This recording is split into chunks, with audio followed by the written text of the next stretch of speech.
Okey, sambungan daripada info tambahan tadi tentang statutory rape. Di Malaysia, undang-undang di Malaysia, sebarang hubungan seksual antara lelaki dengan wanita yang umurnya di bawah 16 tahun akan dikira sebagai rogol. Tak kisah sama ada ia dilakukan dengan kerelaan wanita tersebut ataupun tidak. Walaupun wanita tersebut rela ataupun suka untuk melakukan hubungan seks dengan lelaki tersebut, jika umurnya di bawah 16 tahun ia akan dikira sebagai rogol.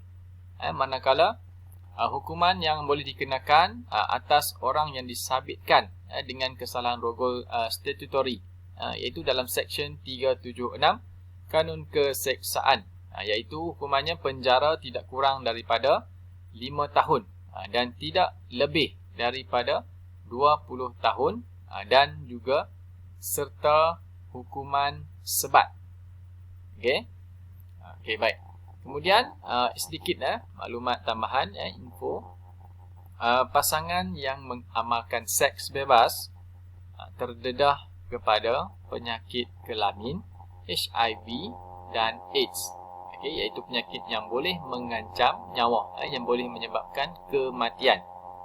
Disebabkan itu, seks sebelum nikah ini adalah tidak yang dilakukan secara tidak terkawal, boleh membawa kepada perbuatan seks bebas. Dia akan memberi risiko yang sangat bahaya kepada penyakit yang berbahaya yang boleh menyebabkan kepada kematian. Okey, baik. Yang seterusnya,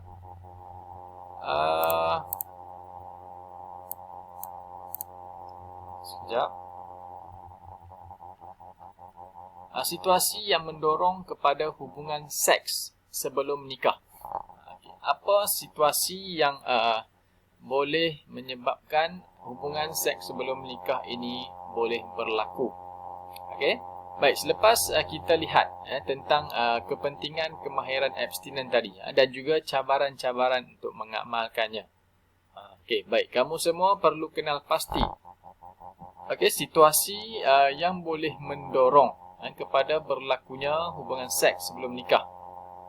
Okey, daripada pemahaman ini, dia akan dapat bantulah kita atau membantu kamu untuk mengelakkan diri daripada berlaku kejadian-kejadian seperti ini.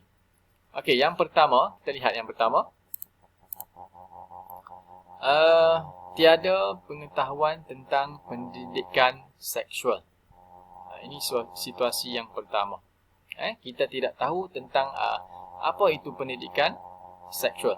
Iaitu apabila kita tiada tentang pengetahuan dari segi seksual, pendidikan seksual, dia akan menyebabkan pelajar atau murid bertindak ataupun melakukan sesuatu itu mengikut perasaan dan dia lebih mudah dipengaruhi oleh persekitarannya. Dia akan ikut sahaja apa yang berlaku di sekitarnya kerana dia tidak sedar apa yang berlaku itu salah ataupun benar. Hal ini akan menyebabkan pelajar itu berasa lebih keliru dalam membuat keputusan. Di sini peranan orang yang tidak baik tadi yang cuba mengambil kesempatan akan cuba meyakinkan seseorang itu untuk melakukan perkara yang tidak baiklah. Kalau dalam skop ini kita katakan akan melakukan hubungan seks bebas. Okey, situasi yang kedua, tiada kesedaran. Okey, tiada kesedaran untuk melindungi maruah diri. Dia tak ada kesedaran untuk menjaga diri dia sendiri akibat daripada kehidupan yang lebih bebas dan seronok. Tak ada batasan yang menyebabkan remaja tidak mampu melindungi maruah diri mereka. Sehinggalah mereka terjebak dalam tingkah laku ataupun aktiviti seks sebelum nikah.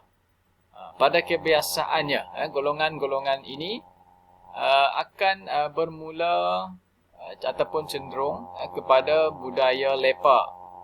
Kemudian dia akan melakukan perkara-perkara yang lebih advance seperti penyalahgunaan bahan dadah, menghadiri parti-parti liar, mabuk, meminum arak dan sebagainya. Okey. Kemudian yang seterusnya, berpakaian kurang sopan, berpakaian yang tidak sopan. Okey, contohnya berpakaian seksi ketika pergi ke mana-mana sahaja. Berpakaian kurang sopan dan mencolok mata akan boleh menyebabkan ataupun boleh merangsang nafsu seksual pasangan yang melihat. Selalunya yang pakai seksi ini adalah wanita lah.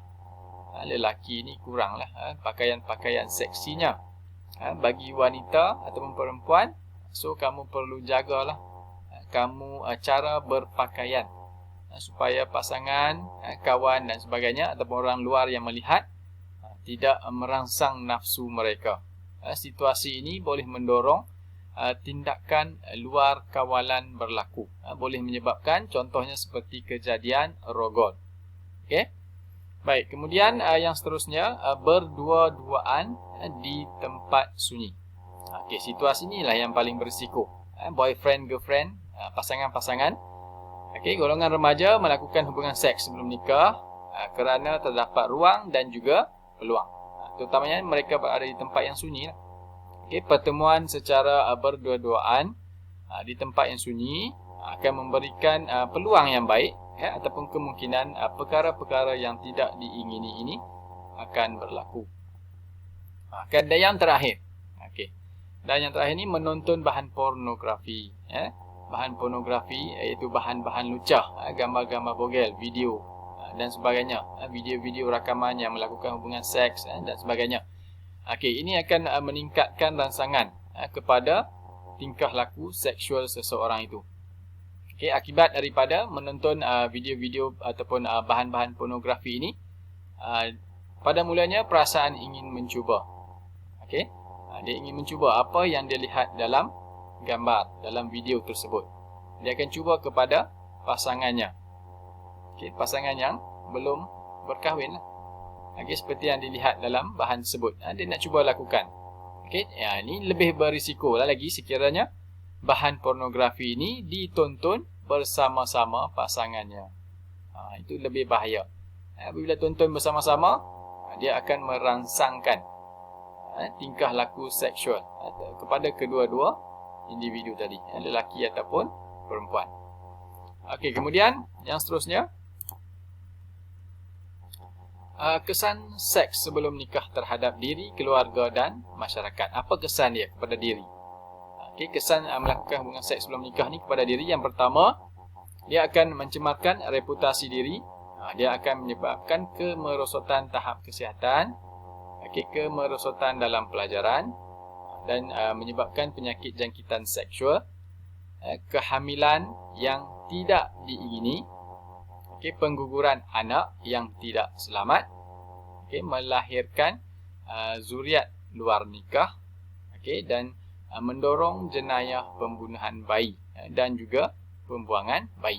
Itu baru aspek yang pertama, kesan kepada diri sendiri sahaja. Diri sendiri sahaja pun kesannya dah banyak. Ini dah boleh memeningkan kepala. Okey, kemudian kesan yang seterusnya, iaitu kesan kepada keluarga. Okey, kesan kepada keluarga ini, yang pertama, dia akan mencemarkan reputasi ataupun nama baik sesebuah keluarga. Sesebuah keluarga itu akan menjadi porak-poranda, ibu bapa akan marah, hilang pertimbangan, sehingga boleh menyebabkan berlaku kecederaan. Okey, kemudian berlaku juga gangguan emosi, keamanan dalam rumah tangga, juga keharmonian akan terganggu. Okey, dan pelbagai lagi lah. Baik, kemudian dari segi masyarakat pula, kesan kepada masyarakat, berlaku peningkatan masalah sosial. Kes pembuangan bayi, hubungan seks bebas berleluasa. Okay, kemudian akan lahir lebih banyak anak yang tidak sah taraf dan penyakit jangkitan seksual semakin banyak. Contohnya penyakit kelamin, HIV, AIDS dan sebagainya. Dia akan memberi kesan kepada masyarakat kita. Okey, baik. Kemudian kita nak lihat yang seterusnya, iaitu cara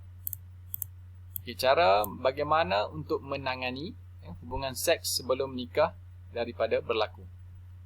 Okay, Baik, bagi kita menangani masalah seks sebelum nikah, okey, kamu boleh fikirkan sendiri ataupun boleh fikirkan sedikit maklumat bagaimana untuk kita tangani hubungan seks sebelum nikah.